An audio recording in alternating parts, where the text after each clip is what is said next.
Mais uma vez, né, estamos aqui reunidos e para meditar um pouquinho sobre essas verdades que a Escritura nos ensina, né? A gente está falando sobre o pecado. Hoje é a quarta aula. Teria muito ainda o que se pode falar, né? Esse tema é um tema muito profundo, é um tema muito abrangente, mas a gente vai a gente precisa reduzir um pouco, assim, né? Eu poderia ficar falando muitas aulas, mas é um estudo básico, né? Então a gente vai fazer quatro aulas aí do tema pecado e de 4 a 5 aulas do tema salvação que vem na sequência. Então hoje é a quarta aula. Oi, mano? Eu acho que tá, eu acho que ele ligou antes aí. Hoje é a quarta aula sobre o pecado. A gente se a gente folhear o livro aí, a gente vai ver que não de maneira linear, né? Mas a gente praticamente já cobriu todo o conteúdo do nosso material aí, falando sobre os principais termos, os principais termos originais ali que descrevem o que é o pecado, nos dão uma noção das várias de transgressão, impiedade, iniquidade, errar o alvo, malícia, degeneração. Então tanto em hebraico quanto grego o livro é legal até para você ter uma consulta disso, né? Também a gente tem algumas consequências do pecado que nós estudamos aqui. Falamos sobre a tentação, falamos sobre a questão da responsabilidade do pecado, ou seja, o que torna um pecado maior do que o outro, embora todo pecado, por menor que seja gravíssimo e já por si só nos condene, mas a gente sabe que certas situações despertam a abominação de Deus, vamos dizer assim, num grau maior, né? Que é o caso quando nós temos mais consciência do pecado, quando a gente tem mais conhecimento da verdade, quando a gente peca de maneira mais consciente. Por isso que lá Tiago 3:1 fala: irmãos, não queiram muitos de vós serem mestres, sabendo que nós receberemos mais severo juízo. Fala nesse sentido dessa relação da consciência nossa com a malignidade do nosso pecado. Quanto mais esclarecido você é, quanto mais maturidade se espera de você por tudo que você já recebeu e viveu, mais sério, mais flagrante, vamos dizer assim, é o nosso pecado, né? Então o Senhor não... Assim como você vai ver que tem níveis de glória diferentes nas Escrituras, você vai ver que existe também um nível de severidade com relação ao pecado. Então, não que a glória pequena não seja glória, nem que o pecado pequeno não seja condenado, né? Mas é que existem coisas que já denotam uma corrupção muito profunda, e aí Deus, na sua soberania, Ele tolera um certo ponto, mas a partir de um certo ponto de esclarecimento, e mesmo assim rebelião desenfreada, então Ele condena mesmo. Foi o caso dos fariseus, que a gente comentou, que acompanhavam Jesus praticamente 24 horas por dia, viam o caráter de Jesus, viam o tratamento dele, os relacionamentos dele, viam as obras de Deus através da vida dele, viam a vida de oração dele, e mesmo assim, por inveja, diziam: não, isso aqui é coisa do Beelzebul. Então, quantas chances, né? Eles foram os caras que mais ouviram Jesus pregando, Jesus ressuscitando mortos. Você vê lá em João capítulo 11 que estavam tão cegos que eles viram Lázaro saindo da tumba depois de 4 dias apodrecendo. E a Bíblia diz que dali em diante eles decidiram que não somente iam matar Jesus, mas também a Lázaro, de novo, né? Iam fazer Lázaro morrer de novo, uma segunda vez, porque muitos estavam crendo em Jesus por causa da ressurreição de Lázaro. Olha o nível de apostasia mesmo, assim, é muito, muito grave isso mesmo. E antes de, assim, já vamos começar a amarrar hoje algumas coisas e abrir outras coisas para a aula seguinte, tá? Eu acho que, lendo o material aqui, eu percebi que tem alguns pontos que a gente ainda tem que dar uma ênfase. Gente, o material também é um material básico, então assim, eu aconselho vocês a lerem mais sobre salvação, porque quando fala sobre salvação, fala sobre pecado, e vice-versa, quando fala sobre pecado também aponta para a salvação. Eu tenho muitos bons livros, eu recomendo esse livro aqui, que é do John Stott, um teólogo inglês aí, morreu acho que foi ano passado, ou 2 anos, com mais de 90 anos, 92 anos, se não me engano. E é um cara extremamente sério, profundo, embasado. Ele escreveu esse livro, A Cruz de Cristo, que na minha vida é uma referência esse livro aqui, em termos de compreensão do que é a cruz, por que Cristo morreu, né? A gente vai tocar em alguns pontos desse livro hoje. Na verdade, a doutrina que o livro, né, pincela. Então, assim, falando sobre, eu não sei se ficou claro, assim, que a questão da penalidade e da culpa, né? Então vamos reforçar isso hoje. E aí, à medida que vocês quiserem fazer algumas perguntas também, a gente vai conversando.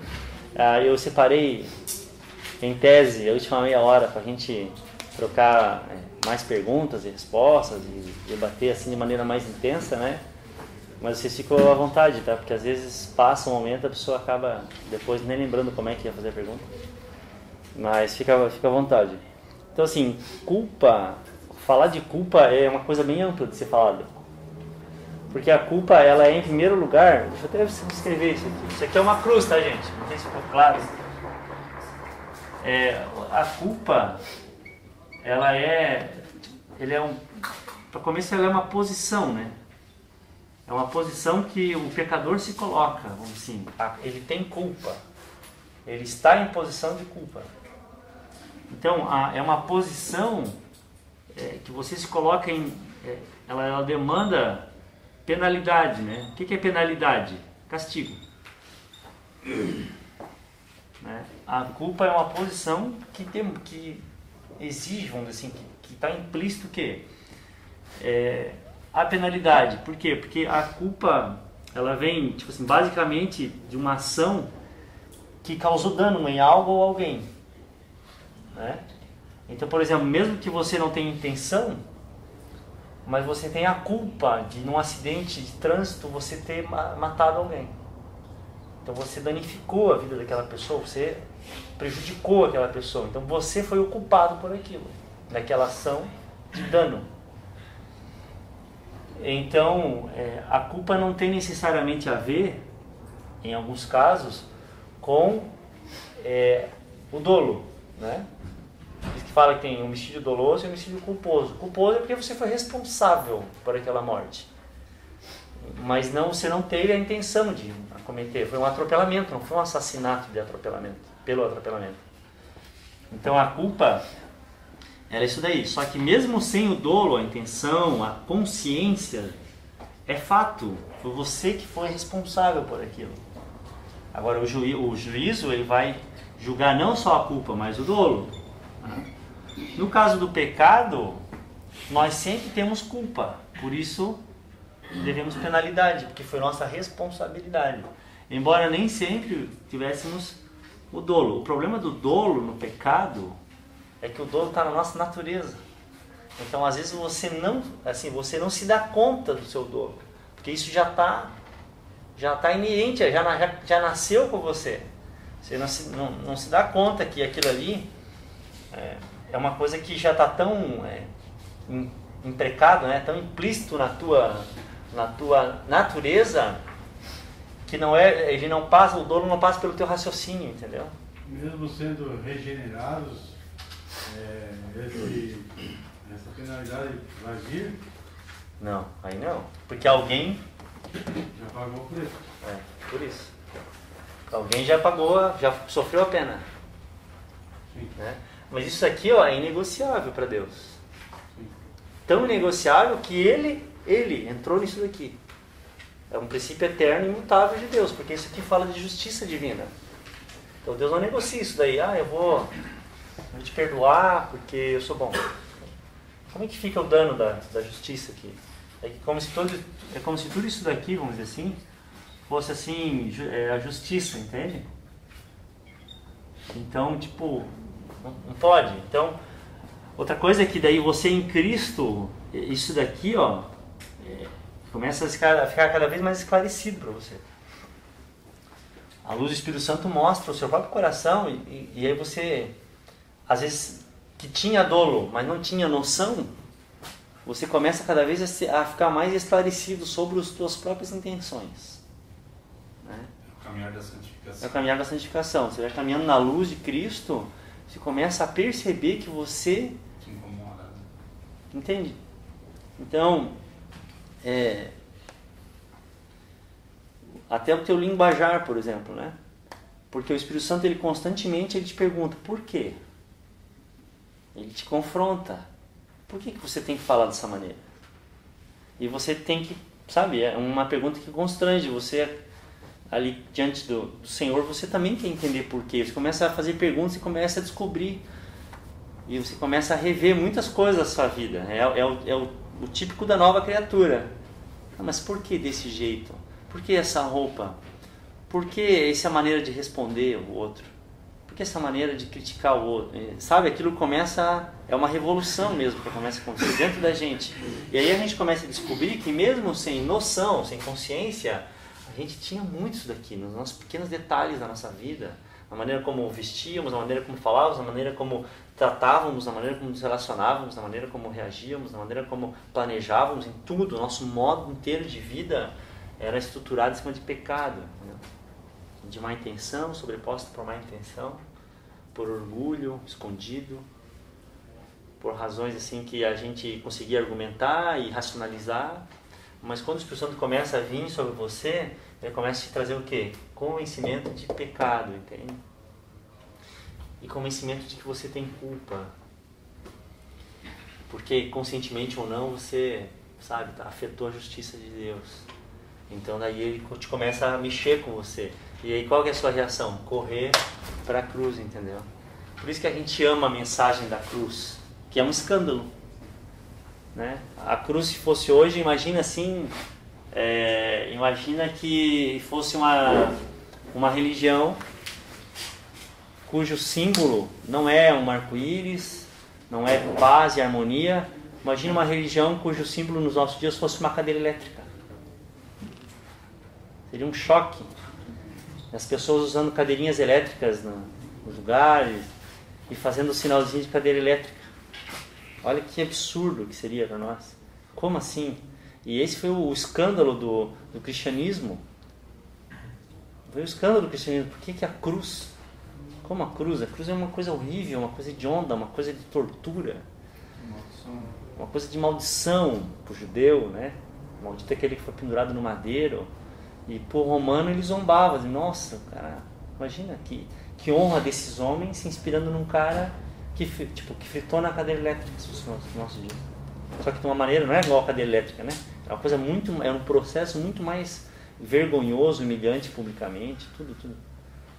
Então, tipo assim, que absurdo, né? Só que nós amamos a mensagem da cruz, porque a gente entende que, primeiro, quem era para estar lá era eu e você. Era a penalidade que o nosso pecado, a nossa culpa exigia. Então ele entrou no nosso lugar. Então é muito importante isso daí. A culpa, portanto, gente, voltando aqui, ela nem sempre vai ser um sentimento de culpa. Você nem sempre vai ter um sentimento de culpa. Por quê? Porque às vezes você não tem entendimento da tua posição. Você está condenado. Você roubou uma coisa que não podia roubar e que você não tem como repor, que é a justiça de Deus. Você ofendeu a justiça de Deus e roubou uma coisa que era a glória de Deus com esse teu ato de rebelião. Você não pode, ou tentou roubar, né? Porque Deus em nada é subtraído, mas você se posicionou de maneira a querer subtrair uma coisa que você jamais pode compensar. E que por mais que eu e você a gente tente viver uma vida inteira de justiça para tentar repor a justiça ofendida de Deus, a gente não vai conseguir. Porque eu e você não temos essa justiça de Deus. Nós temos no máximo, e na melhor das disciplinas pessoais, a nossa própria justiça humana, que não vale nada perto da justiça de Deus. Porque como diz a palavra, os nossos atos de justiça são como trapo de imundícia. Então nós estamos totalmente condenados. Do ponto de vista da justiça de Deus, nós estamos totalmente condenados, porque a gente a gente ofendeu, entendeu? A gente ofendeu uma coisa que a gente não tem como arrumar. Isso é terrível, cara. É terrível mesmo, assim, ó. É desesperador mesmo. Se você excluir a cruz e o que Deus fez para nos salvar, a nossa condição de pecado em si mesmo é angustiante. Você vai ver depois muitos pais da igreja que lidaram com esse desespero, como o John Bunyan, por exemplo, como outros, como o Agostinho, por exemplo, passou anos no seminário em Milão, como Lutero, que se atormentava e estudava com raiva as Escrituras, porque percebia como as Escrituras o condenavam, até que ele entendeu Romanos, a justiça de Deus imputada, né? Fala, irmã. A irmã ia falar? Uhum. Não, na verdade tu respondeu. É que nós estaríamos, né? Sim. Estaríamos condenados se não fosse a cruz, se não fosse o lado de Jesus. Sim. Mas o que nos consola é sabermos que temos Sim. esse... É a única coisa que nos consola. Fora disso, não. Graça, né? Fora disso, não é graça mesmo. Porque graça é mais do que amor, né? Porque graça e amor é quem não merece amor. Isso, imerecido. Então é maravilhoso. Mas a gente não pode, às vezes, porque assim, para nós é desconfortável estudar o pecado. Por quê? Porque a gente é horrível meditar o quão condenado a gente está, o quão em defasagem, em dívida com Deus a gente está, a dívida impagável. Então não tem, assim, é desconfortável, mas é essencial você entender isso aqui, ó, meditar nisso com profundidade, porque é esse assunto que vai fazer uma mola, né? Você tem que ir para baixo aqui, ó, e perceber toda a podridão, para depois a graça te jogar através da cruz do Calvário, né? Te dar a mesma força de impulsão para você entender a glória de Cristo, né? Então a gente tem falado pouco sobre o pecado. Nós temos falado muito pouco sobre o pecado. Eu ia falar isso, tem sido raso, né? Sim. Isso aí é muito profundo, né? Tem sido raso esse assunto, né? No meio dos cristãos em si. As pessoas não têm muito embora estão na posição de culpa, mas não têm essa consciência, né? Parece que não recebem essa informação. Claro que vem pela revelação, mas também não se fala mesmo, né? É que a revelação vem pela pregação. Né? E quem fala pregação fala o quê? Palavra, né? Contato com a palavra.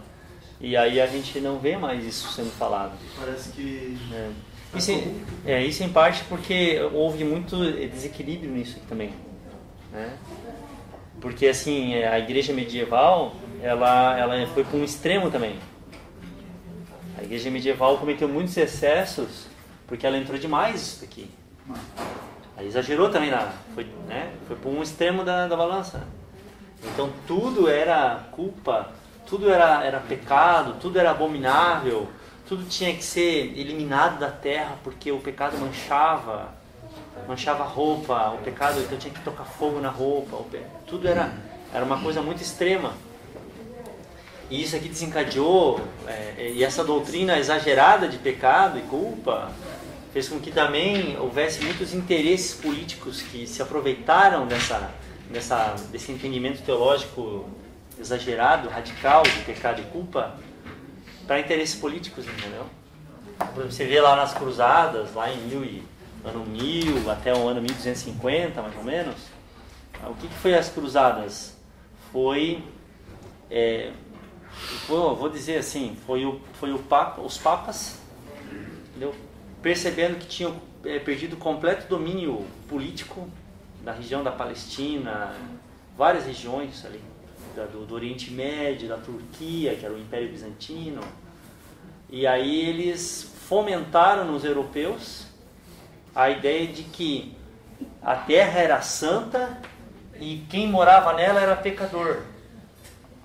Então, como missionários de Deus, os europeus tinham que se alistar e purificar, santificar a Terra Santa, fazendo guerra mesmo, guerra santa. E aí eles se alistavam no exército, até porque o povo europeu estava morrendo de fome, então pelo menos no exército precisa ter comida. O Papa vendia lugar no céu para quem se alistasse e morresse em guerra, estava garantidíssimo. Camarote VIP. E aí o povo ia.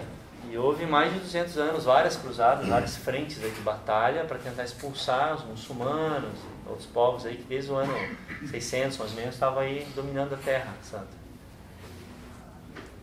E também porque esses povos muçulmanos, já é o assunto, mas assim, também estavam subindo para a Europa também, né? Já estavam no sul da Espanha, já estavam em Portugal.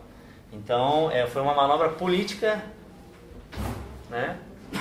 Baseado na doutrina do pecado de maneira exagerada. Depois você vai ver essa mesma manobra política na Inquisição, por exemplo, que foi uma reação foi a contra-reforma da Igreja Católica ali no 1600, 1700 até 1830, 1820 em Portugal, foi um dos lugares que mais durou. E aí você vai ver que foi o que? Eles começaram a demonizar tudo, no pretexto de limpar a terra aí de outras doutrinas, né? Então, você viu quanta gente foi para a fogueira, por exemplo, porque era bruxo, porque tinha judeu que ia para a fogueira simplesmente porque não era católico, e o vizinho viu ele, não sei o que, sabe assim, as coisas mais absurdas possíveis, né? Mas por quê? Tudo baseado nisso aqui. Aí, quando veio o iluminismo, né, século XVIII, por ali, ele fez o quê? Ele começou a ridicularizar esse espírito de temor que havia por causa da doutrina errada de pecado. Então começou a dizer assim, é um absurdo isso daí, vocês acham que tudo que existe demônio, que existe monstro, que existe... Isso daí tudo é crença, aí começou a levar a ridicularizar mesmo.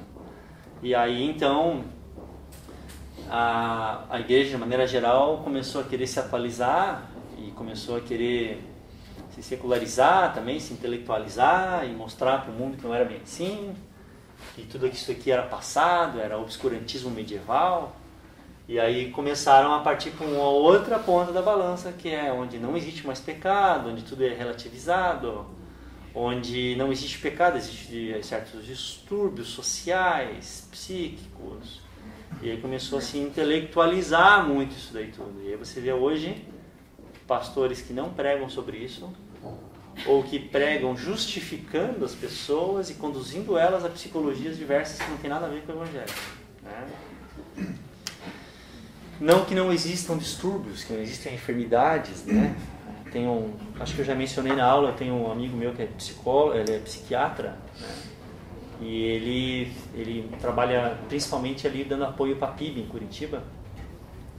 Então ele é um trabalho muito interessante que ele faz, né? Porque ele tem que identificar pessoas doentes que muitas vezes estão espiritualizando as suas doenças também.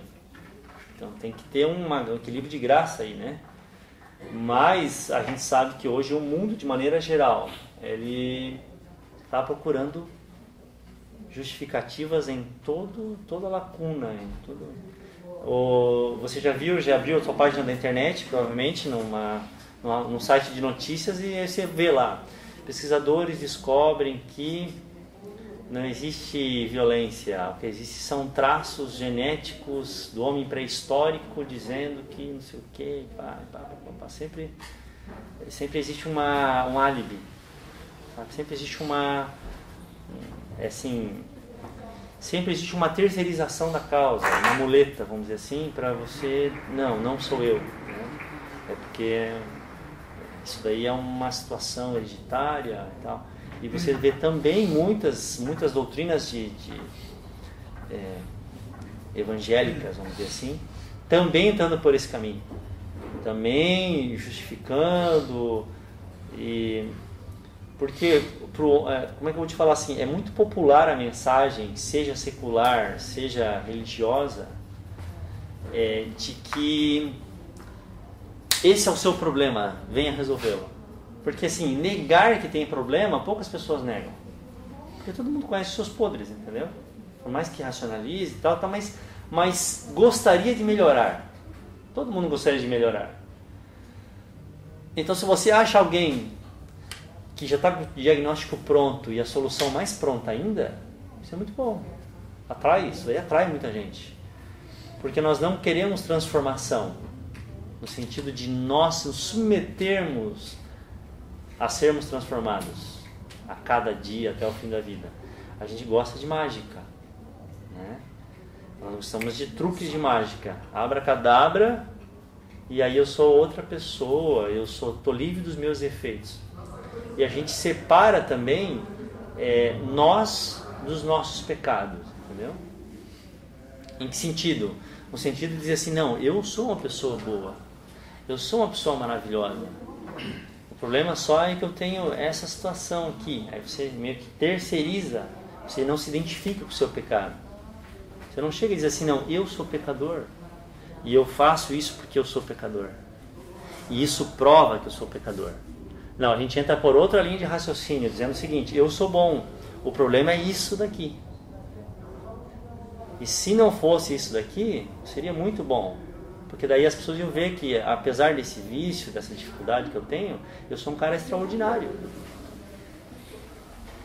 Então, se Deus fosse bom, Ele ia livrar isso daí da minha vida. E aí eu podia brilhar igual uma estrela que eu sou. Então, quando o Evangelho chega para uma pessoa assim e fala, não, você é pecador, você faz isso porque você é pecador, é uma guerra muito grande. Não é à toa, gente, que a mensagem dos cristãos é a mais odiada do mundo. Porque ela vai e mostra que você, como pessoa, é podre e sem esperança de conserto, de remendo, a parte de uma obra divina extraordinariamente miraculosa na sua vida. A maioria das religiões ela admite um outro caminho. A maioria das religiões fala assim, não, tem esse caminho, mas Deus tem muitas manifestações, essa coisa meio nova era, mas que vem lá desde o tempo do Antigo Testamento com os samaritanos, com o sincretismo lá de Israel quando voltou da Babilônia, da Síria, que é o seguinte, não, vamos misturar as coisas, cada religião tem uma coisa boa, os seres humanos também são bons, então o negócio é personalizar aí, você entra no supermercado e vai escolhendo assim, aqui do cristianismo eu vou pegar o amor ao próximo, lá do budismo eu vou pegar a paz e a meditação, lá das religiões orientais eu pego mais uma prática, queimar o incenso para respeitar o ancestral. A gente vai montando esse Frankenstein, né? E aí o cristianismo é aquele assim que só ele cabe no carrinho, entendeu? Só ele, não tem como. É só por Jesus e você não é bom, você está condenado ao inferno, a menos que você tenha exclusivamente Jesus, depende exclusivamente de Jesus. Isso daí é escândalo, isso daí causa essa revolta, entendeu? Primeiro porque ataca o ser humano, né? Tem lá o Friedrich Nietzsche lá, aquele famoso filósofo alemão, que ele falou, eu odeio o cristianismo, porque o cristianismo ele declara você doente para depois ele vir com a cura. Ele odiava o cristianismo. E a resposta da igreja foi, não, nós não estamos inventando doença para vender a cura. Nós estamos mostrando a doença, que já está lá. Não deixa de ser uma verdade, né? Entendeu? É verdade, só você precisa entender que é verdade. É que não é um artifício, né? Você... Não é um artifício de marketing, diz que você precisa para depois estar aqui, ó, o produto certo. Não, é uma constatação de uma realidade seríssima. Não existe arrogância ou supremacia exclusivista em dizer só Jesus é o caminho e você vai perecer nos seus pecados. Existe uma consciência clara de que a pessoa está correndo para o abismo e você grita desesperado dizendo cuidado, você está... Entendeu? É uma coisa muito mais... Porque é verdade, né? Fala, Mar. Mas essa questão do ser humano, ele ter essa aversão, quanto que ele é pecador mesmo, já é o nosso próprio orgulho, né? Pois é, já é sinal, né? É aquilo que a gente falou outro dia, assim, né? É que a pessoa nasce cega, né? O pecador nasce cego. E aí, de repente, Deus, de maneira miraculosa, vai dando visão, vai curando uns ao longo da vida. E aí você chega para a pessoa e fala assim, ó, meu, você precisa enxergar a vida como ela é. E a pessoa olha e fala, pro cego de nascença, né? Olha e fala, não, mas espera aí, você está viajando, eu tenho tudo que eu preciso. Ele não entende, ele não entende que ele não tem algo que era suposto ele ter. E que esse algo faz ele enxergar verdadeiramente a vida de uma maneira totalmente diferente. Inclusive se enxergar. Entende? Então você tenta convencer de uma coisa que está fora da natureza da pessoa, do cosmos da pessoa. É muito difícil. A interpretação da cura do cego, né? Quando Jesus primeiro aplica lá o lodo e a pessoa enxerga tudo diferente. Sim. Depois aplica novamente e ele se cura. Daí Jesus pergunta, né? Qual das duas situações é pior? Você ser cego ou você enxergar tudo errado? E aí ele não é ser cego, né? Não, é você enxergar tudo errado. Ou seja, você viver com aquela visão que você quer da sua vida, né? Que é muito confortável, né? E é isso que a gente diz, né? As filosofias, as tendências fazem exatamente isso, né? Elas colocam o óculos errado, né? Outro dia eu estava lendo aquela história do Mágico de Oz, né?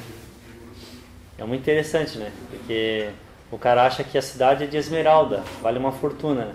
Depois lá no final da história ele descobre que os óculos que eram verdes. E falaram para ele, você só vai entrar aqui, o brilho é tão intenso do tesouro que você só pode entrar ali com óculos. Aí davam os óculos também são verdes para entrar em sintonia com a esmeralda. Aí o cara entrava lá e achava que tudo era maravilhoso, né? Mas na verdade era que o Oz era um charlatão, né? Então assim, é bem isso assim, ó, a gente é encaixado nesse óculos aí desde criança e a gente acha que tudo brilha mais do que a realidade, né? Então, o evangelho é essa loucura assim, né, de você acordar para a vida, né? Como a gente falou naquela primeira aula hollywoodiana lá, né? Estamos no Matrix, estamos no show de Truman. A pessoa acorda, né, para ver que a vida é além do que ela achava, né? E é triste, gente, porque imagina você acordar tarde demais, né, ou você tirar o óculos tarde demais. Com todos os avisos que você recebeu, Deus tenha misericórdia de nós, né? Então... Marcelo, fala. a pessoa quando ela, por exemplo, tem uma pessoa que não é convertida, e ela está no leito de morte, e aí vai uma pessoa fazer a despedida dela e evangelizar e pergunta se ela aceita Jesus. Ela diz que aceita. Essa pessoa é salva da mesma forma que uma outra pessoa que viveu o evangelho, que passou toda a transformação durante a vida dela? Sim. Ela tem a mesma salvação? Ela tem a mesma salvação. A parábola dos trabalhadores, né? A parábola dos trabalhadores, eles moram, né? Ladrão na cruz. Então é mais fácil, né? Então é mais fácil deixar para se converter em leito de morte? Não, mas se a irmã souber a hora que a irmã vai, é uma boa opção. Não, tô brincando, né? Às vezes a gente pensa muito nisso, né? A gente pensa, vou viver livre dessa preocupação, dessa minha vida. Só que se você analisar, isso é uma grande armadilha, porque você opta basicamente em viver escravo da vida inteira, achando que é livre, para de repente um leito de morte é a oportunidade da liberdade. Não é? É que isso vai muito. É que isso vai muito do que? Da maneira como você encara exatamente o que é viver com Deus, né? E a maioria das pessoas pensa assim, eu vou viver do jeito que eu quero, eu vou viver do jeito que eu quero, que é muito melhor, eu faço o que eu quero, não me nego a farra nenhuma, a prazeres nenhuns. E aí quando eu for velho, que já não precisava mais nada, então daí eu me acerto com Deus, compro o bilhete, com o trem apitando na curva do trilho e estou garantido. É como se Deus pudesse ser enganado, né? Enrolado. Eu me lembro daquela palavra que diz assim, que o homem não se enganar, que Deus não se zomba, né? Não vos enganeis, né? Não vos enganeis. Então, mas o que é a vida com Deus, né? A vida com Deus é exatamente o contrário. Você troca prazeres pequenos, né, por prazeres gloriosos. É toda a glória da vida eterna começando a ser experimentada por uma amostra aqui, né? Por isso que em Efésios capítulo 1, o Espírito Santo é chamado o quê? Do penhor da nossa herança. O que é o penhor? Que é uma garantia que mostra que você tem condições, vamos dizer assim. Ou seja, se você vai na Caixa Econômica Federal, sem merchandising, né? Um ótimo banco, né, Renato? Mas você vai lá e você pensa, eu preciso de tanto, tá? Aí você penhora o bem, né? Então você penhora uma joia lá, mostrando que se acontecer qualquer coisa, você está dando garantias para o banco, né? É uma garantia a penhora. Mas essa garantia tem que valer. Então a penhora começou lá antigamente, que a pessoa mostrando que assim, onde tem essa tem mais, tá? Então não se preocupa que eu tenho condição. Então era uma garantia que demonstrava o quê? Capacidade, lastro. Isso aqui é uma das minhas joias. Então é para a pessoa dizer, não, o cara tem joias, porque aqui é um penhor. É uma amostra da fortuna do cara. Mostrando que ele tem lastro para emprestar mais do que vale a penhora, inclusive. Então quando o Paulo chama o Espírito Santo do penhor da nossa herança, o que ele está dizendo? Que é pelo Espírito Santo que a gente tem primeiro a garantia de que todo o Evangelho é real, porque o Espírito de Jesus vive em nós, testifica, garante, sela, mas também é o quê? É uma amostra, vamos dizer assim, de uma glória que, se fosse revelada para nós em mais intensidade, a nossa alma se descolava da carne para sempre. Então assim, então é isso, assim, gente. Então quando você começa a viver no Espírito, você não troca aquilo ali por pecadinhos, né? Acho que o C.S. Lewis explicou bem isso daí, né, num dos seus sermões, quando ele fala que o nosso problema como pecadores não é que a gente não é pecador porque a gente tem prazeres descontrolados, enormes, né? Mas a gente é pecador porque exatamente porque as nossas paixões são fracas demais e a gente se contenta com pouco, né? Fala que o problema do pecador não é assim, eu não me controlo nas minhas paixões, nos meus impulsos pecaminosos, por isso que eu não consigo servir a Deus. Isso é uma mentira, assim, do diabo na nossa mente. Porque na verdade é o contrário. Se a gente fosse pessoas movidas por impulsos e por prazeres, a gente não trocaria um banquete, nas palavras do C.S. Lewis, um grande banquete, por comer bolotas de barro. Então é aquilo que o filho pródigo, né? Lá em Lucas 15 nos ensina também. O pecado, ele tem essa isca de ilusão do eu vou viver a grande vida e você, o quanto dura o brilho da isca, você acha que está vivendo. E depois que ela te fisga, você percebe que você é escravo, que você trocou o banquete do pai pelas bolotas dos porcos, né? E aquilo ali que é a realidade, né? Então, toda pessoa que eu conheço que me dá a forte impressão e o testemunho de que realmente encontrou Jesus, ele se arrepende porque não fez isso antes, né? Porque não entrou nessa vida antes. Digo pelo meu pai, por exemplo. Fala, poxa vida, quando eu conheci Jesus, eu pensava comigo assim, meu Deus, tantos anos, como é que eu consegui viver tantos anos sem Ele? Que vida miserável que eu tinha. Isso é o nosso coração, né? Então é muito, muito interessante isso aí, né? Maravilhoso, na verdade. Contar que a gente agradece por não ter ceifado antes, né? Exatamente. Então, agora graça é graça, né? Tem gente que vai entrar no céu igual a da cruz, né? O último segundo ali entrou. E eu acho que isso aí tudo está dentro do tempo de Deus, né? A gente não tem como. Então, mas na verdade, nesse ponto que você falou, era uma coisa que eu já me bati algumas vezes, né? E parece muito mais fácil para aquele que foi na última hora e eu vivi a vida inteira, né? Só que você lendo, principalmente para mim, a parábola dos trabalhadores ali, se você conseguir compreender que na realidade foi tão fácil para um quanto para outro, e foi de graça. independente de se foi um segundo que você viveu com Cristo, se foi a vida inteira, você podia viver 3 vidas que você não ia conseguir fazer absolutamente nada que pudesse pagar o que ele fez, né? Assim como aquele que morreu 2 minutos depois que aceitou a Cristo também não ia poder fazer nada durante a vida toda. Eu acho que assim, é que a gente só vê aqui esse trecho, né? Mas que na verdade a gente não vê o depois, né? Acho que aí é que a nossa mensuração do esse se deu melhor que esse é uma medida totalmente cega, né? Porque a gente enxerga o quê? A vida aqui, ó, o cara morreu, pronto, o cara morreu salvo, tá garantido. Assim, o pacote foi despachado, o que vale? A gente pensa assim.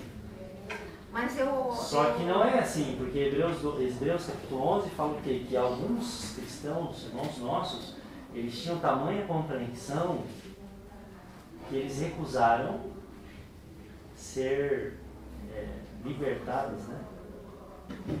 Visando uma melhor ressurreição. Ela vai pensar. Queria continuar. Deveriam ser mártires. Deveriam ser mártires. Pra você ter uma ideia, o Policarpo, ele foi discípulo do apóstolo João, tá? Ele foi bispo da igreja de Éfeso, pelo ano 130 depois de Cristo, mais ou menos. Estava sob grande perseguição romana e ele teve que expedir uma bula na igreja dele, ou seja, um termo como pastor de igreja, proibindo os homens da igreja dele de provocarem os soldados romanos para serem martirizados. Porque a igreja estava ficando sem homem, e as famílias estavam se desintegrando muito rápido. Olha, para pensar. Ou seja, eles chegavam lá, o soldado romano falando que César era o Senhor, e os caras chegavam lá na cara do soldado romano e falavam: Jesus Cristo Curios, que é Jesus Cristo é o Senhor. Aquela provocadinha, vou lá pregar pro guarda, para ser preso, para ser jogado por leões. Porque para eles era uma honra poder morrer por aquele que morreu por eles. Também a história da igreja fala que nessa época as pessoas que iam para o Coliseu, elas tinham direito, tipo assim, eles tinham um momento que eles podiam se despedir das pessoas, era uma única visita, vamos dizer assim. Se eles quisessem deixar uma mensagem para alguém e tal, né? Eles deixavam.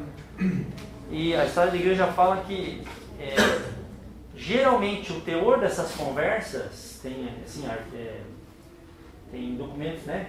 Registros históricos, que geralmente quem estava do lado de dentro da cela ficava consolando quem estava do lado de fora. Mais ou menos essas palavras assim, ó: calma, não fica triste. Quem saiba, o Senhor também escreveu para você, na sua história, o privilégio que Ele escreveu na minha, de morrer para a glória de Deus.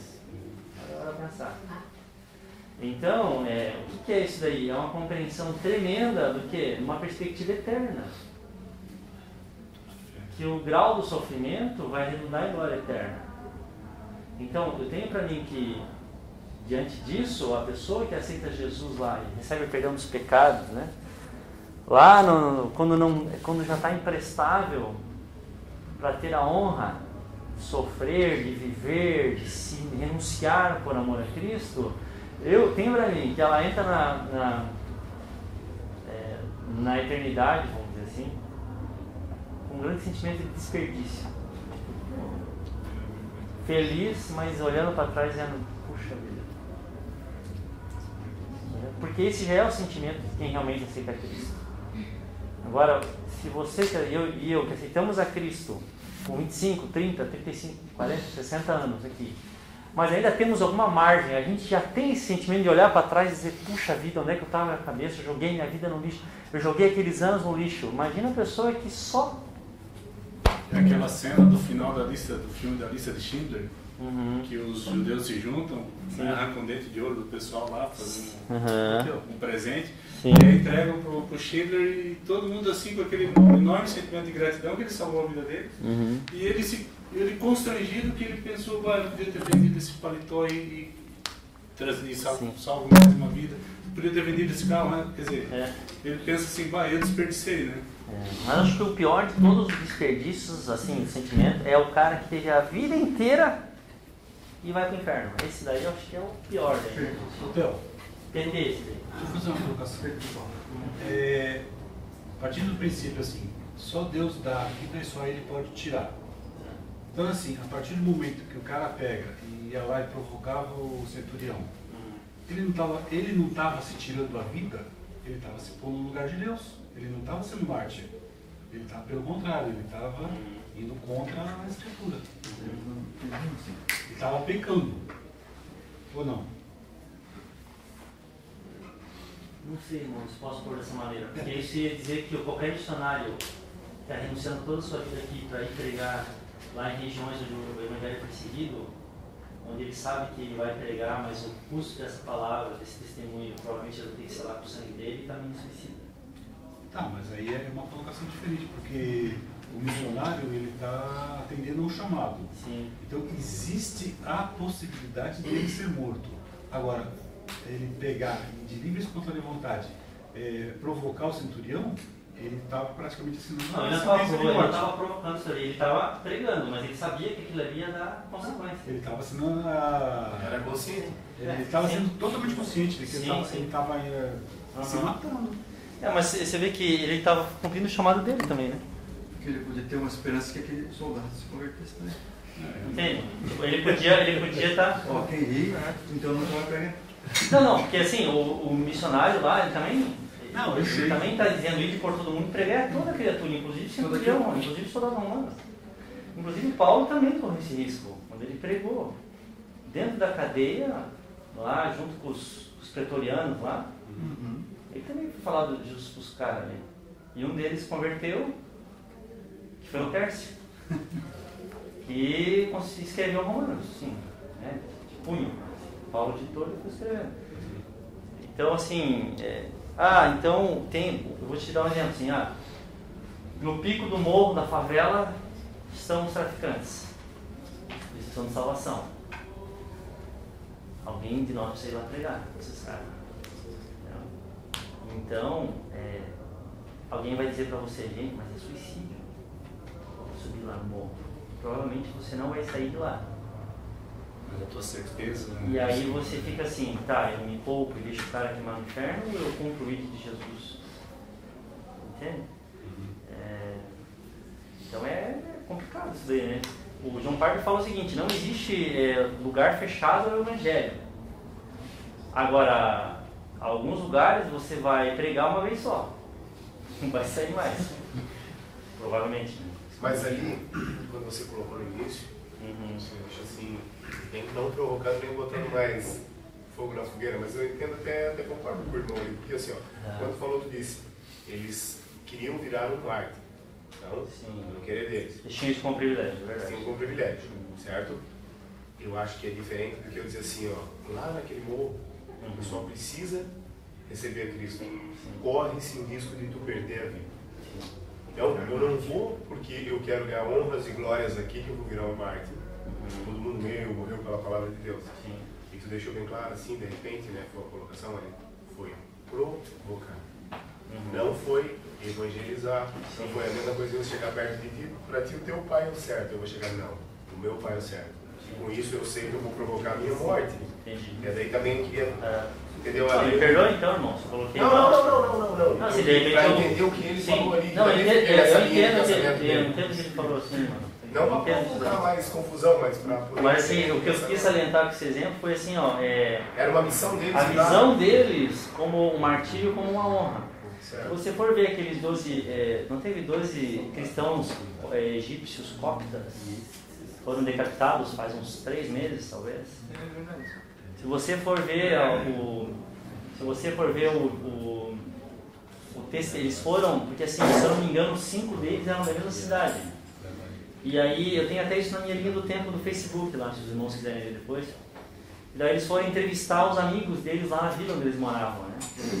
E, porque imagina 5 serem decapitados na mesma vila, 5, eu não lembro quantos foram, mas foi um grupo, assim, a maioria deles era do mesmo lugar, assim, um grupo concentrado.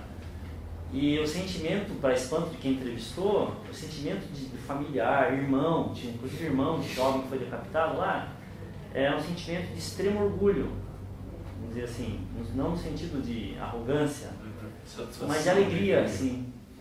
Dizer, olha, a gente aqui na vila está muito feliz porque eles não negaram a fé deles, sabe? Isso sirva de testemunho para o mundo islâmico, sabe? Que é da nossa fé e tal. Então eles estavam muito satisfeitos com aquilo. Isso aconteceu em várias vilas. Sim, sim. Então, mas só para mostrar o quê? Que isso é o único... Acho que é isso que eu quero salientar, assim, para não entrar numa polêmica, né? Porque eu realmente acho que me expressei mal. Mas assim, eu acho que o único... a única maneira de ver isso daí como algo maravilhoso é se a gente colocar na perspectiva da eternidade. Porque senão, como o Paulo falou, se a gente esperar só dessa vida, nós somos os mais miseráveis dos homens, nós que cremos em Cristo, né? Até o Paulo, quando ele escreve que a prisão dele, quando ele percebeu que estava frutificando e fortalecendo a fé das igrejas, sim, ele encontrou consolação e até satisfação. Sim, né?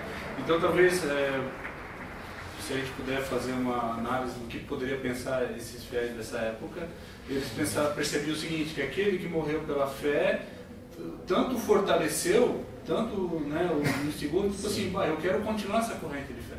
Então eu quero que a minha morte signifique o fortalecimento da fé de muitos. Não no sentido de orgulho do pessoal que fala, agora eu sou um mártir. Não, no sentido de justamente... que na verdade assim, a história fala que a igreja ela foi regada, né? O evangelho cresceu regado pelo sangue dos mártires, né? Então existem testemunhos de que quando, por exemplo, eu não lembro quem foi agora o historiador, mas ele falou assim que os cristãos sabem morrer, ele disse isso, né? Porque ninguém morre, os cristãos sabem morrer como se deve, vamos dizer assim, uma honra, assim, porque os caras soltavam os leões e vinham às vezes com mortes terríveis, né? Não, os caras vinham contra gladiadores, contra animais selvagens, né? E eles permaneciam de pé, cabeça erguida, dando testemunho, pregando para a multidão, cantando às vezes hinos, né? Assim, de peito aberto para isso, assim, sabe? Isso daí, a multidão ali teve uma hora que perdeu a graça, entendeu? Os caras começaram a dizer assim, se esses caras estão morrendo desse jeito, cara, o que está por trás disso, né? E eles iam ver, querer se inteirar mais do que estava acontecendo. Então o Coliseu foi uma bomba propulsora do Evangelho, na verdade, né? Agora, eu acho que o cerne do que nós estamos falando é isso, a gente ter assim essa descansar no Senhor, porque independente do que Ele quer de nós, quer morramos, quer vivamos, façamos tudo para a glória de Deus. E aí você coloca a sua vida numa, como é que eu vou te falar assim, numa perspectiva da eternidade mesmo. Que é isso que é o mais importante, entende? Você olhar e falar, eu vou te dar um exemplo assim, o cara aceitou Jesus quando ele tinha 10 anos de idade, aí ele começou a se negar desde a pré-adolescência ao pecado, quando ele percebeu, ele teve uma vida de cruz mesmo, adolescência de cruz, foi para o seminário novo, lá ele começou a evangelizar, casou com uma mulher também com a mesma chama, e aí ele, um dia lá em 1750, ele decidiu, como a gente ouve muitos testemunhos assim, embarcar no navio e ir lá pregar os moravianos, por exemplo. E ele chegou lá, desembarcou lá nas Novas Hébridas, lá perto da Austrália, lá entre a Austrália e o Havaí, uma ilha de canibais, e ele começou a amar as pessoas, começou a traduzir a Bíblia para a língua deles, pegou não sei quantas enfermidades, e aí um dia ele estava lá caminhando. Eu estou falando para vocês uma história baseada em fatos reais, tá? Não lembro do nome do irmão agora, era John alguma coisa, mas com vocês. E aí ele estava caminhando lá, por exemplo, um casal amigo dele também estava na mesma situação, estavam caminhando e queriam uma emboscada. E aí nessa emboscada dos aborígenes, um deles só com um golpe de tacape, sabe o que é? Tipo um facão bem quase degolou um, e a mulher dele saiu correndo para ver o que estava acontecendo, e eles encravaram aquele tacape nas costas da mulher, morreu marido e mulher no meio do mato, lá na Ilha da Nova Hébrides. Os caras só fizeram bem. Senhor, é justo isso? Não é? Essas coisas não confrontam a gente? Enquanto que teve lá, sei lá, em algum lugar da história, um cara que fez o mal, que prejudicou as pessoas, que perseguiu, que foi maligno, que torturou pessoas, e esse cara morreu com 95 anos, tranquilo, tipo, entre aspas, em casa, rodeado da família. Isso não parece extremamente injusto? Não, parece injusto se contar até o último suspiro, né? Mas se você olhar da perspectiva de Deus, não... entende, né? Ô, Theo, considerando, estamos numa aula de martologia, considerando a pergunta do irmão Cláudio ali sobre isso, mas entendo, a pergunta dele foi motivada até pela questão do dogma suicídio é pecado e vai para o inferno. E também considerando que o único pecado sem perdão é a blasfêmia do Espírito Santo, como é que a gente vai se posicionar, ou não deve se posicionar, contra o suicídio, contra o aval, né, pelo temor. Bem, vou dar minha opinião já para não botar na fogueira. Eu não vejo nenhum versículo que o cara vai para o inferno porque... Não vejo nenhum. Não tem, mas ele tirou a vida que Deus deu para ele. Ok, isso é verdade. Assim como a gente deixa de aproveitar ou usar melhor dons e coisas que Deus dá pra gente, tipo, o alarde não é o mesmo. Essa é a minha visão. Então eu não fixo... Tu não cara, joga ninguém no inferno porque se matou. O cara cristão é suicida. Cara, vai pro inferno. Não, cara. Não sei. Mas esse não teve tempo de se arrepender, não. Não sabe, não. Mas bom, assim, eu acho que em primeiro lugar, assim, quando eu falei que o mártir provocava o soldado, eu acho que me expressei mal, porque eu não sei se esses mártires foram salvos ou não. Talvez um deles realmente buscando aparecer ou buscando uma glória, como o Júnior comentou, ele fez errado mesmo. Isso. Talvez um outro... Mas a ideia é a perspectiva da eternidade. Talvez, como o irmão falou, realmente ele sabia que tinha consequência e foi totalmente assim, irresponsável, imprudente. Só que era uma morte cruel também, né? Agora, é claro que isso acontecia, né, nesse contexto ali. Eu acho que foi aí que eu quis explicar para os irmãos, assim, que o coração deles estava muito solto da vida, solto demais até, porque eles tinham em perspectiva a vida eterna. Para ele, Jesus ia voltar a qualquer momento. Isso era muito vivo também. Agora, falando sobre o tema do suicídio, é que assim, você não matarás, né? E aí você tá assim, o suicídio é o assassinato de você mesmo. Então, a vida humana é sagrada, seja tua, seja do outro, entendeu? Você vai pagar por estar prejudicando o outro, mas por estar prejudicando você mesmo. Deus é mais zeloso da importância da sua vida do que você mesmo. Não é você ou eu que atribuímos o valor de quanto vale, quanto importa a nossa vida e, portanto, quanto é pecado ir contra ela. Quem determina isso é Deus, porque foi Ele que nos criou a sua imagem. Então, quando a gente ataca algo criado à imagem dele, indiretamente nós estamos atacando Ele. Portanto, sim, o suicídio o que é? O suicídio é você, primeiro, determinar algo que não lhe cabe, dizer a minha vida não vale nada, quando Deus diz que ela vale.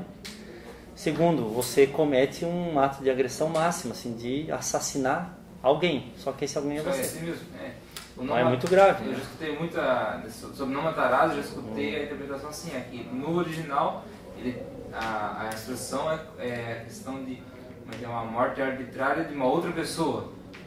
Arbitrária. É uma interpretação que eu escutei, né? Porque assim como José houve guerras e houve mortes ordenadas ou lícitas, né? Então, o não matarás, uma das interpretações é essa questão de não tirar a vida de uma outra pessoa sem uma ordem explícita, permissiva, seja lá como for. É uma interpretação. Passível de... Realmente o polêmico aí é que a gente tem a cultura e até a tradição do catolicismo. Exatamente. Que o cara que se matava nem era enterrado no cemitério comum, não era feito de um rito religioso, porque eu acho que é muito mais... era imperdoável. Está determinado na nossa cultura que o suicídio é imperdoável. É difícil determinar, porque daí Jesus fala assim, ame o próximo como a ti mesmo. Você tem que, é uma ordem também, você está ali, está implícito você se amar, você cuidar de você. Porque também tem a passagem que então, diz, né, tem que, tudo isso, né? Que quem muito foi dado, muito lhe será cobrado. Mas imperdoável só blasfema o Espírito Santo. Agora, é que assim, ó, imperdoável, eu acho, no sentido que de você... Não admitir, não aceitar. Não, é porque assim, eu acho que entra um pouco do que o irmão falou ali, né? É que assim, se você comete um pecado, você tem que buscar arrependimento. E no suicídio essa chance diminui muito. Muito? Não, muito. Se você se joga do... se você se joga do 30º andar, você demora quase 1 minuto para bater no chão. Né? Talvez, não. Sei lá, 30 segundos. Né? Você não se jogou e disse, Deus, o que eu fiz? Me perdoa. Não sei. Agora o cara que puxa o gatilho. Agora sim, gente, eu acho que assim, é complicado você chegar no funeral, com carimbo de salvo, não salvo, analisar e bater, entendeu? Porque... a gente não é detetive, né? De dizer, não, esse foi salvo, esse tem o selo lá da Friboi. Né? A pergunta é isso, porque assim, com base no que o André falou, já escutei assim, esse cara aí, né, foi. Mas essa é a melhor palavra que alguém tem para dar para alguma pessoa próxima, né? Qual é a melhor palavra? Pô, esse cara aqui foi direto. Eu vou te falar um caso que aconteceu esse ano.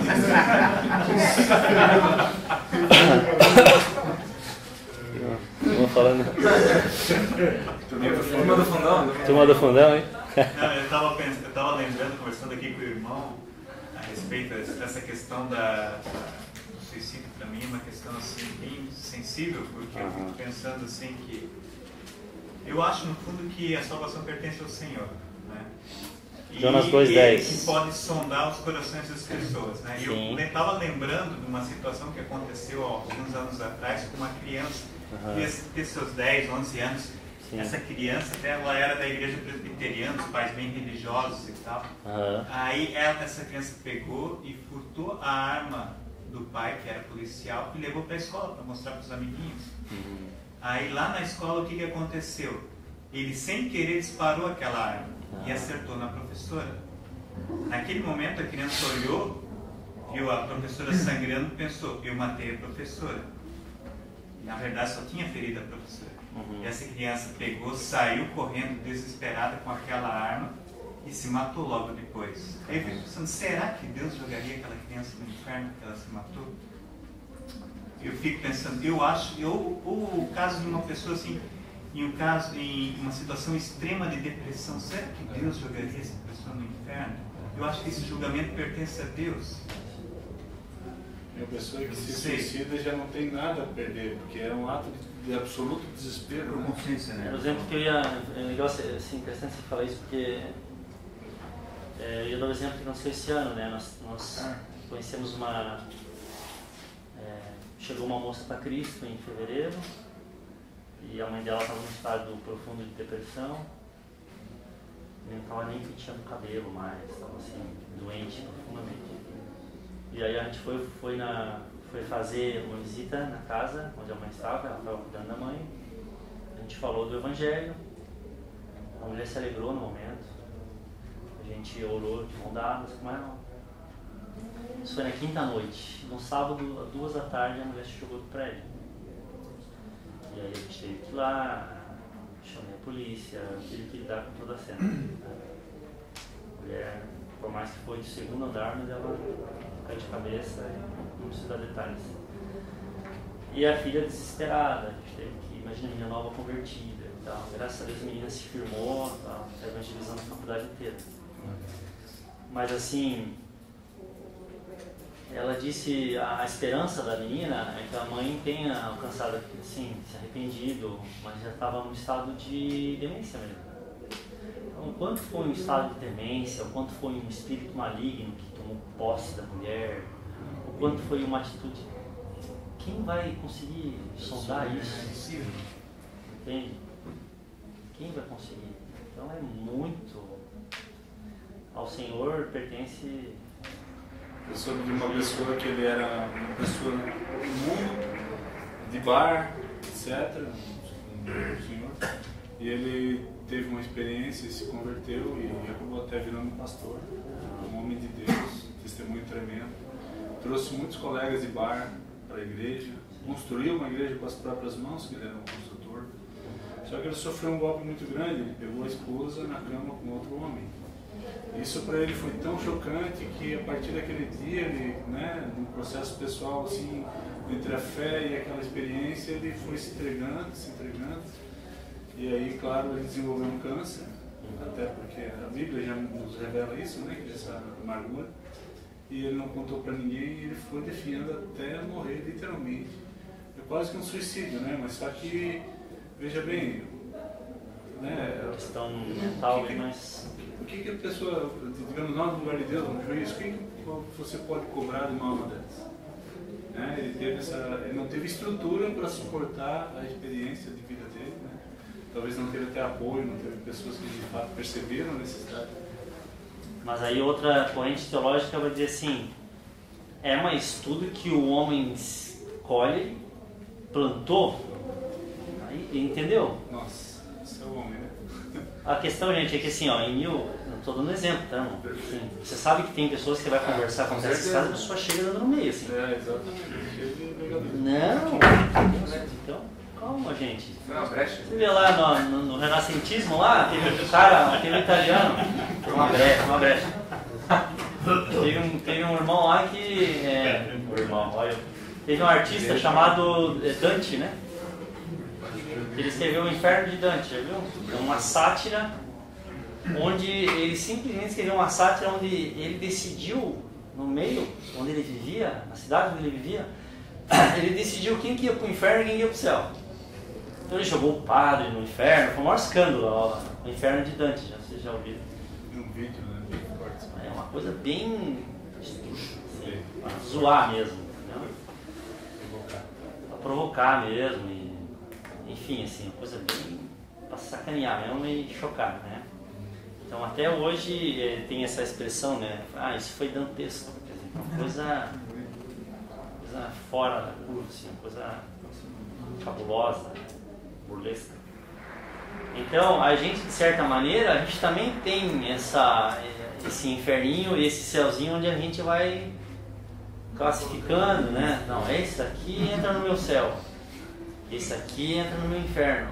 A gente vai criando isso daí, e às vezes a gente até vai, assim, fazer especulações aí, para ganhar mais propriedade, para ser mais justo no nosso céu e no nosso inferno.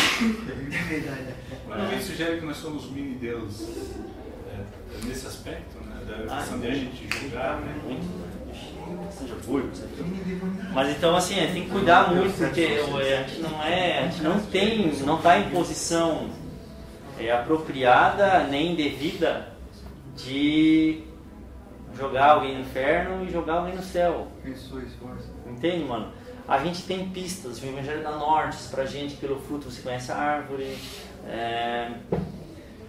que não pode, né, uma árvore do fruto tal dá um fruto Y, tudo mais. Você olha que é um fruto Y, Deus é que vê se aquele fruto é de fato Y, entendeu? Porque tem muita gente que você não conhece a motivação do coração, entendeu? Nós somos assim, nem nós conhecemos. Fala, irmã. Acho que a gente, principalmente assim, quando o Espírito Santo usa alguém, né? A gente, quando Deus está usando alguém, a gente tem muito essa pretensão de ficar especulando se a vida dele está certinha e está no altar, né? Infelizmente, uma realidade. Mas assim, não me espantaria se chegasse no céu e visse Hitler lá. Na verdade, me espantaria eu ter chegado lá. Olha eu aqui, pensa, foi graça mesmo, entende? Porque você não sabe em que circunstância, por exemplo, se o homem morreu. Não sabe. Talvez ele foi cercado lá bunker lá. A hora que ele viu que ia estar perdido, dizem que ele se matou, dizem que ele foi morto. Mas aqueles últimos minutos ali, deve ter passado no filme na cabeça dele. Se ele se matou, então não foi... Agora, se ele se matou, não.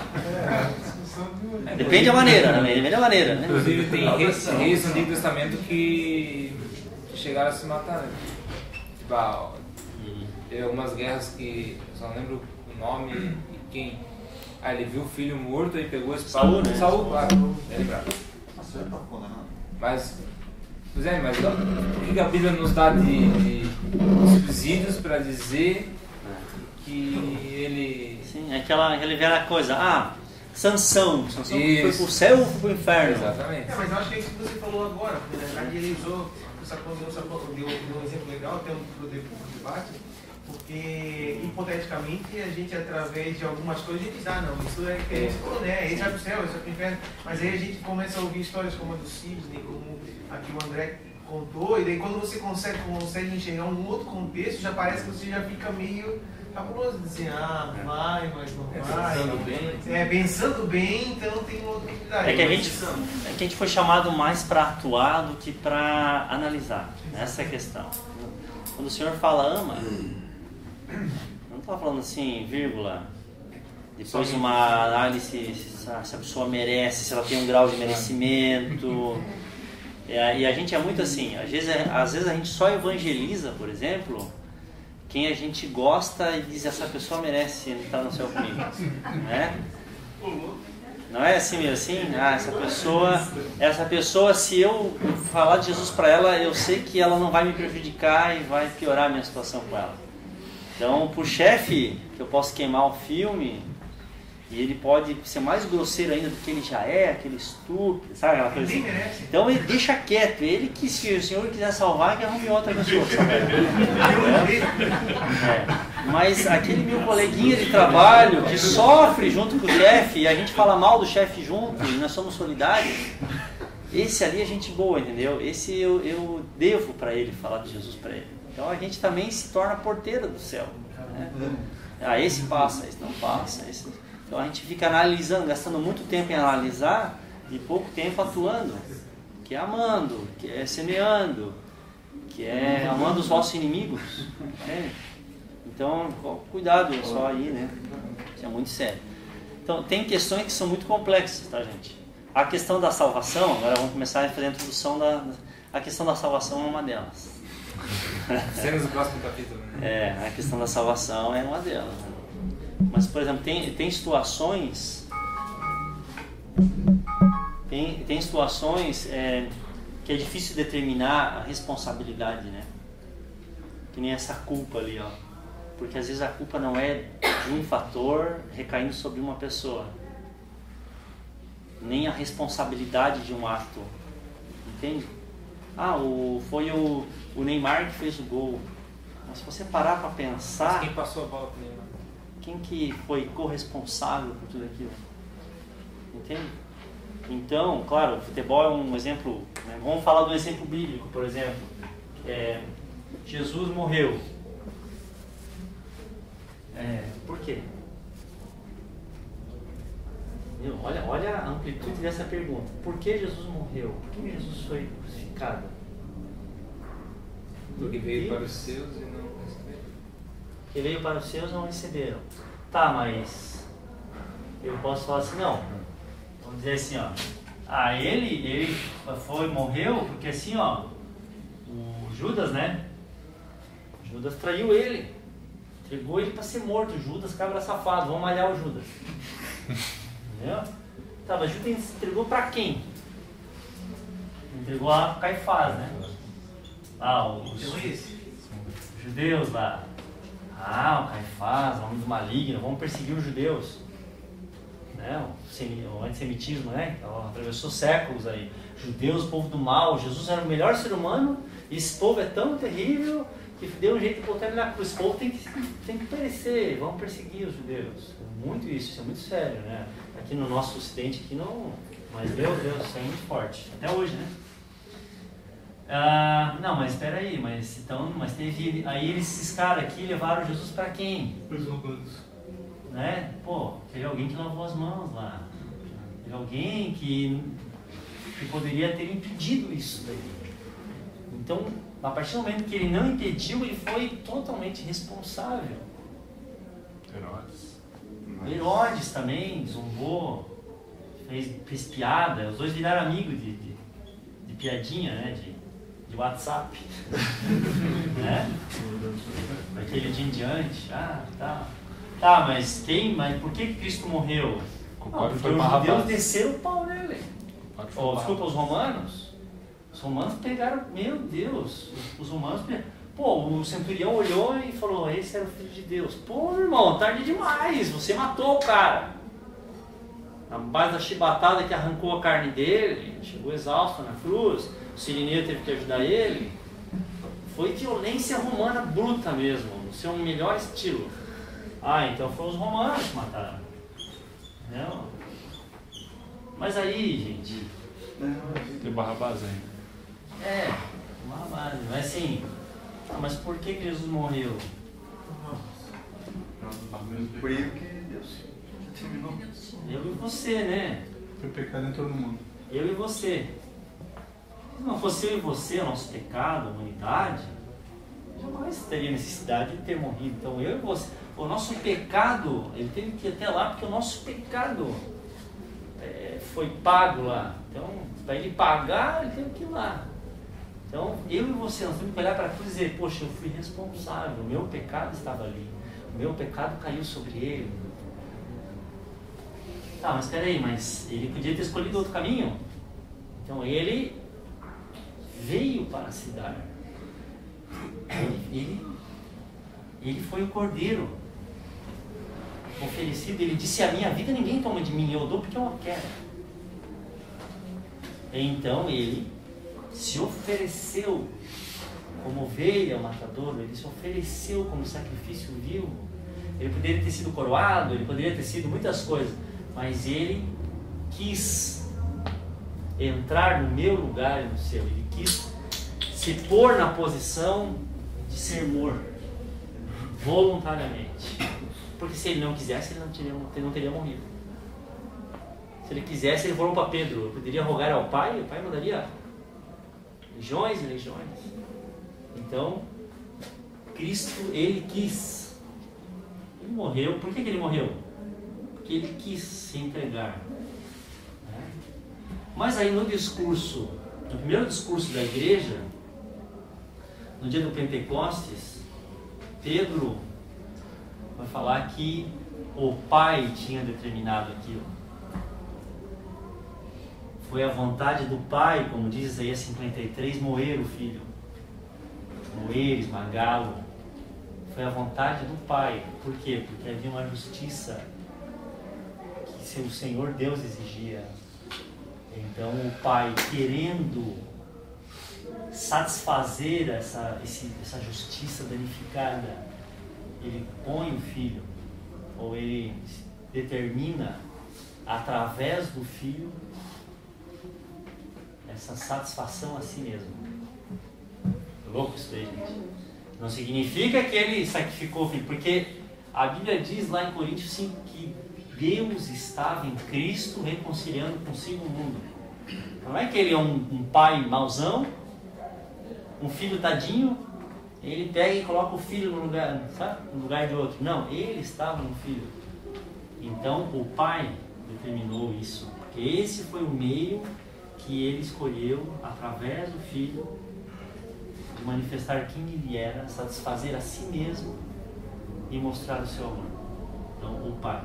Aí vamos ler lá até, como é que tá? O que Pedro fala? Primeiro,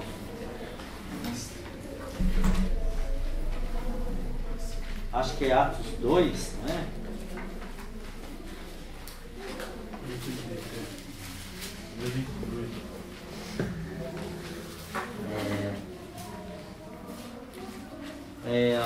Deixa eu ver aqui.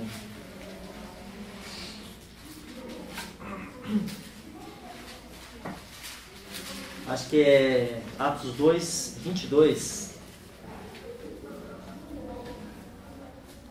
Dá uma olhada aqui.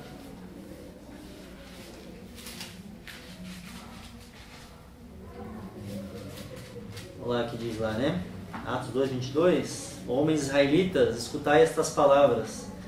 A Jesus de Nazaré, homem aprovado por Deus entre vós com maravilhas, prodígios e sinais, que Deus por ele fez no meio de vós, como vós mesmos bem sabeis. Este homem vos foi entregue, por quê? Pelo determinado conselho e presciência de Deus, tomando vós o crucificastes e matastes pelas mãos de injustos. Então é interessante, né? Porque o Pedro ele vai falar da crucificação em dois níveis aí. No nível terreno, falando para judeus, ele diz: vocês crucificaram, vocês são responsáveis por isso. Mas ao mesmo tempo ele diz que eles não sabiam, sem saber, isso aconteceu por propósito pré-determinado de Deus. E é aqui, gente, que eu e você piramos o cabeção. Como pode haver essa responsabilidade, como ela pode ser individual e conjunta, em última análise, orquestrada por Deus? Tá bom? Eu não vou saber explicar isso, eu já te falo aqui nessa introdução de soteriologia, porque isso é mistério. É que Deus faz isso. Eu acho que primeiro a gente vai procurar entender por que isso era necessário. Então a gente já começou na hamartiologia a entender por que isso era necessário. Entende? Então assim, Cristo morreu primeiro porque Ele, que eu digo a Trindade, né? Essa pessoa misteriosamente comunitária, né?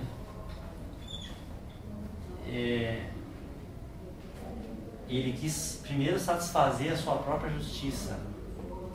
Então ele se deu primeiro para a satisfação dele mesmo. Isso aqui é a gema de tudo. Ele fez isso para satisfazer a si próprio. Antes de fazer porque me amou e te amou, antes de fazer porque o diabo, como tem umas teorias aí que o diabo colocou o preço e aí Deus foi encurralado no negócio e teve que dar o filho. Então as coisas bem absurdas assim. Não, ele morreu porque assim, a justiça aqui era a justiça dele, certo? Que foi sofrer o dano. Então não haveria perdão sem justiça, entende? Eu só vou dar uma introdução só para você começar, porque a hora já foi. Ele poderia perdoar ignorando a justiça dele? Não. Porque perdão sem justiça diante de uma culpa é injustiça. É uma questão bem estranha essa. Imagina, por exemplo, que você ama uma determinada pessoa, ama muito mesmo, e o bandido vai lá, comete uma atrocidade e mata aquela pessoa. E você percebe todo o clamor da justiça diante daquela coisa hedionda cometida. E aí você vai até o tribunal e o juiz é muito bondoso, muito bonzinho. E ele olha pro réu, pego em flagrante, e fala assim: eu estou num dia de bondade hoje, você está perdoado, pode ir embora. Como é que você acha que isso é justo por parte do juiz? Arbitrariamente dizer a justiça que se exploda nesse caso, vai de boa. Isso é abominável para Deus. Em Provérbios fala isso aí, que aquele que justifica o ímpio é abominável ao Senhor. Aquele que fez vista grossa, entende, com uma coisa e não reparou a coisa, Isso aí é um absurdo. Então, como é que Deus, na sua perfeição, na sua justiça, simplesmente poderia chegar para eu e para você e falar assim: eu sou amor, eu tô bom, pode ir lá. Você fez, você me agrediu, você cometeu pecados contra você, contra outro, você destruiu. Mas assim, vai de boa. Seus pecados estão perdoados. Sabe? Ele é incompatível com quem ele é, esse tipo de atitude. Fere a natureza dele. Fere a natureza dele, ele seria injusto. Fere a lei que ele Ele seria injusto se ele deixasse a justiça dele para escanteio. Ele não cabe isso daí. Então, ele, como justo, ele tem um problema, entre aspas, porque ele quer perdoar o pecador, perdoar o transgressor. Mas ele não pode deixar a justiça dele em segundo plano. Ele não pode desprezar a justiça dele, sendo injusto, porque ele não pode ser quem ele não é. Entendeu? Então, o que ele precisa fazer? Precisa, entre aspas, ele decidiu fazer, porque ele podia simplesmente causar juízo em nós, que estava bom demais para ele. Ele continuaria sendo justo, perfeito. Só que ele decide manifestar a graça. Para ele manifestar a graça sem ser injusto, leviano com a justiça, o que ele faz? Ele providencia a satisfação da justiça. Só que essa satisfação de justiça não poderia ser qualquer justiça. Teria que ser uma justiça que só ele pode pagar a si mesmo. Porque a justiça do homem não é suficiente. Embora todos os homens morressem no holocausto para se oferecer a Deus, para tentar voltar a encher esse pote, nós seríamos insuficientes. Então a única maneira disso acontecer, que Deus escolhe, é fazendo com que Ele mesmo pague a si a dívida que havia. Isso é a cruz. Então Ele vai lá porque Ele vai para satisfazer a sua própria glória. É muito louco isso, gente. Ele não desistiu da criação, né? Poderia ter simplesmente julgado. Ele não desistiu da criação. Então, quando a gente entende a gravidade, por isso que a gente está estudando a martirologia, a gravidade do nosso pecado não é assim, Deus varrer embaixo do tapetinho. A gravidade do nosso pecado, em contraste com a justiça dele, era um abismo tão grande que só ele podia transpor, se oferecendo para pagar ele a justiça divina que nós devíamos. Cara, isso é tremendo. Isso fecha com aquelas alianças que Deus fez com o homem desde a antiguidade, né? Agora ele tem que fazer uma aliança que ele fechasse. Então é uma aliança perpétua. Não, gente, é muito maravilhoso. Então quando você vê assim que, sabe, ele, a gente vai, nas próximas aulas, tá? A gente vai, não tem como, a gente joga assim, para vocês irem, só deixar a Isabel, né? Isso. Por favor, hotel. Assim, ó, depois da morte de Jesus, né? A gente aceita os nossos, sabe que ele morreu na cruz pelos nossos pecados, nós fizemos, somos salvos, né? E antes da morte de Jesus, como que era a salvação? Ou como que era, qual que era esse critério, assim? Porque Abraão, ele andava com Deus, ele não era um homem perfeito, ele andava com Deus e ele foi salvo, né? E como que era? É que assim, a salvação, ela sempre foi pela fé. Mas o sacrifício era provisório. Porque assim, o que era o sacrifício do Antigo Testamento? É que o culpado, ele sabia que a justiça precisava de uma penalidade.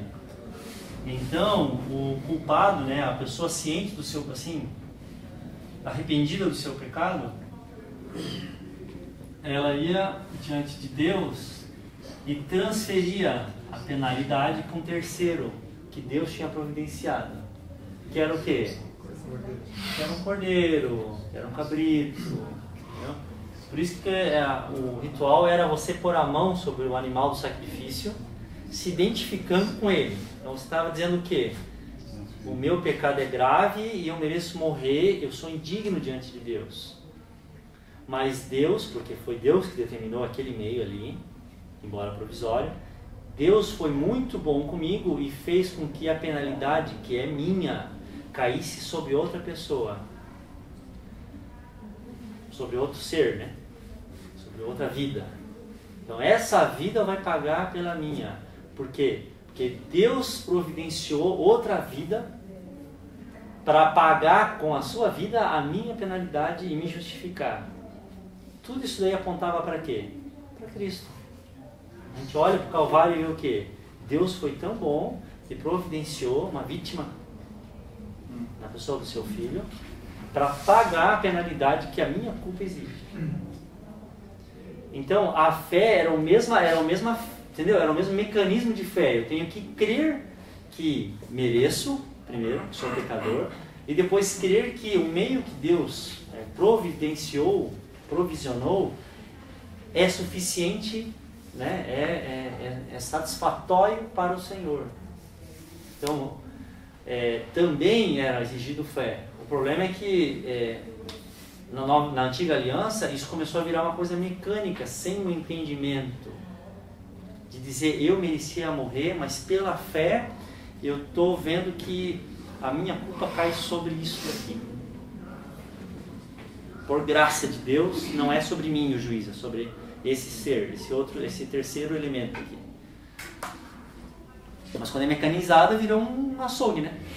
Vou lá, coloco a mão, pá, amanhã peco, eu não posso pecar essa semana porque eu estou sem cordeiro lá em casa. Virou uma coisa...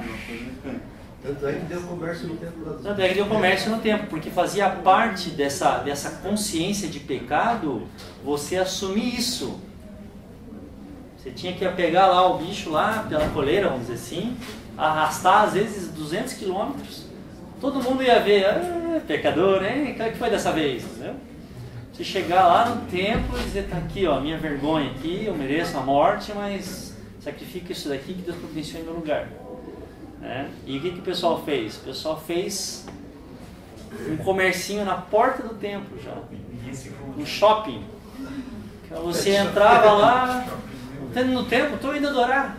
Chegava lá, via aí um cabritinho, pá, saia ali, já matava, morreu, entendeu? Jesus se indigna com aquilo ali, porque ele virou um comércio, deixou de ser esse lugar de oração, de contrição, né? Então, mesma coisa a gente de arrependimento. A gente deixa de ir agora, hoje, no nosso tempo, sabe, ao lugar, vamos dizer, de sacrifício, aos pés da cruz de Cristo, realmente se arrepende lá, ao ver que era eu que merecia estar lá, né? A gente faz o quê? Pega a cara, coloca o crucifixo aqui,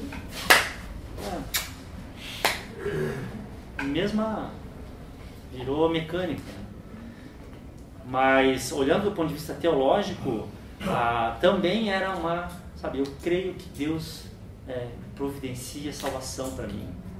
Isso daí foi por isso que a Bíblia fala, Romanos fala, que pela fé Abraão creu naquele que haveria de vir. Por isso que João 8,58, Jesus fala, Abraão viu os meus dias projetados naquele sacrifício, ele entendia que haveria um dia.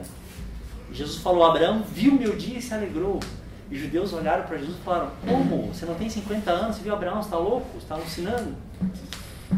Então os antigos santos, eles viam pela fé, entendiam que aquilo apontava para essa pessoa de Cristo. Só que o que mudou é o sacrifício. Isso mudou, tá, Isabel? Antigamente era de um jeito, agora o sacrifício de Jesus, é esse que vai tratar Hebreus, foi definitivo, porque foi perfeito. No final das contas, todos foram salvos pelo sangue de Cristo, né? Todos foram salvos pelo sangue derramado e pela fé, né? E aquele sangue derramado, literalmente, não era de Cristo, era de um animal. Sim. Mas simbolicamente, espiritualmente, apontava para o sangue inocente que Deus tinha providenciado para a justificação do pecado. Mas aquele sangue não podia salvar, né, pastor?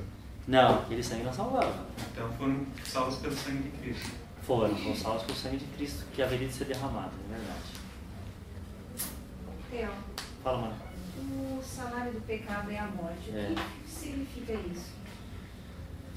É morte em vários sentidos, né? É morte no sentido físico. A gente somos seres decadentes, né? Não fomos projetados para isso. Mas estamos morrendo aí todo dia, né? As células do nosso corpo estão morrendo. Porque pecamos. Inclusive não só a morte, mas o próprio encurtamento posterior da vida foi em função dos nossos pecados. Seria o caso de uma pessoa que... Dá só um exemplo, né? Uma pessoa que faz tráfico de drogas e de repente ela morre nessa ação dela. Também.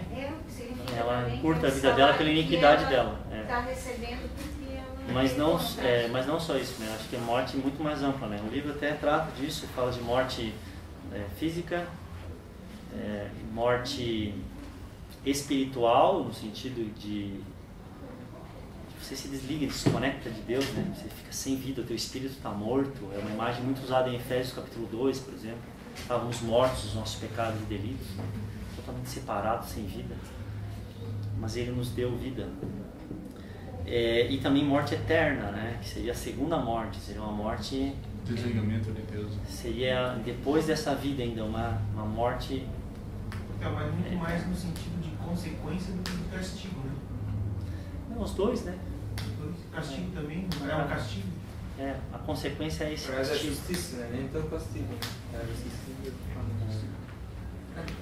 Todos pecaram. O salário do pecado é a morte. Amém? Não sei se eu perdi a noção das horas, mas eu acho que deu horário, né? Gente, queria agradecer vocês. Assim, foram algumas horas falando. Com certeza, não tenho sombra de dúvida, nem falo isso para...